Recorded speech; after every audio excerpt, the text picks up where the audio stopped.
আচ্ছা দেখো এখানে কি লিখেছে, সঠিক উত্তরের পাশে টিক চিহ্ন দিই।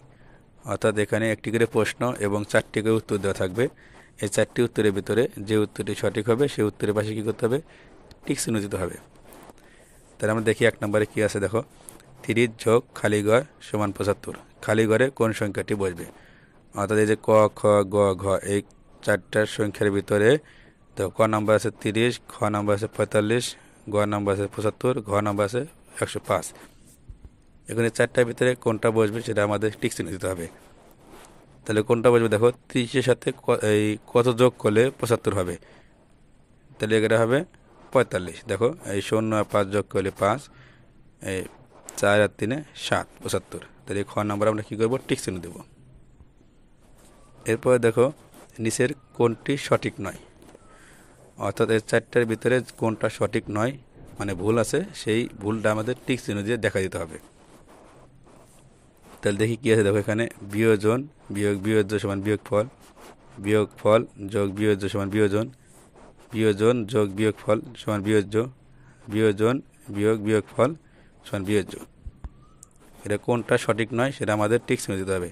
আচ্ছা এই অঙ্কটা তোমাদের আমি একটা উদাহরণ দিয়ে বুঝাই দিই। আমি একটা অঙ্ক লিখলাম 15 বিয়োগ 5, তাহলে 15 থেকে 5 বাদ দিলে কত হয় 10, 10 লিখলাম। এটা হচ্ছে বিয়োজন বিয়োগ বিয়োজ্য আর বিয়োগফল।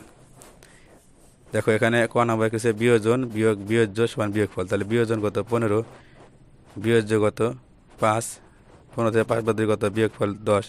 ঠিক আছে, এটা মিলছে। তাহলে এটা আমার টিক চিহ্ন দেওয়া যাবে না। এরপর দেখো খ নাম্বারে কী আছে, বিয়োগফল যোগ বিয়োজ্য। বিয়োগফল কত 10, বিয়োজ্য কত 5, 10 আর 5 যোগ করলে কত হয় 15, বিয়োজন কত 15, বিয়োজন আছে এখানে। তার মানে এখানে এটা সঠিক, আমাদের টিক চিহ্ন দেওয়া যাবে না। এরপরে দেখো বিয়োজন যোগ বিয়োগফল সমান বিয়োজ্য। তাহলে বিয়োজন কত 15, বিয়োগফল কত 10, 15 আর 10 যোগ করলে কত 25। এখানে কি লিখছে সমান বিয়োজ্য, বিয়োজ্য কত যে 5, তার মানে কি এটা মেলে নাই, এটা আমাদের ভুল আছে। এখানে কি করতে হবে, টিক চিহ্ন দিতে হবে। এখানে কী লিখছে, যেটা সঠিক নয়, এটা সঠিক নয়, এটা আমাদের টিক চিহ্ন দিতে হবে। এরপরে দেখো বিয়োজন বিয়োগ বিয়োগফল সমান বিয়োজ্য।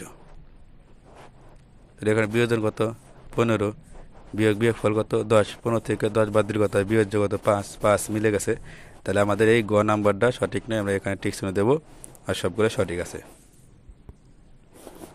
এরপরে দেখো 3 নম্বরে কী লিখছে, 38,291 যোগ 16,270 সমান 54,500 খালি ঘর দিয়ে 1। খালি ঘরে কত বসবে?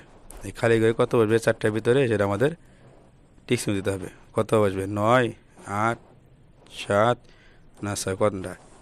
আচ্ছা আমরা এখানে যোগ করি, দেখো এই 0 আর 1 যোগ করি কত 1, এই 9 আর 7 যোগ করি কত হয় 16, 16 কত হবে 6। তাহলে এখানে 6 কোনটা আছে 6, এই ঘর নামে এটা হবে, আমরা এখানে টিক চিহ্ন দেবো। আমরা এইভাবে অঙ্কটা সমাধান করব।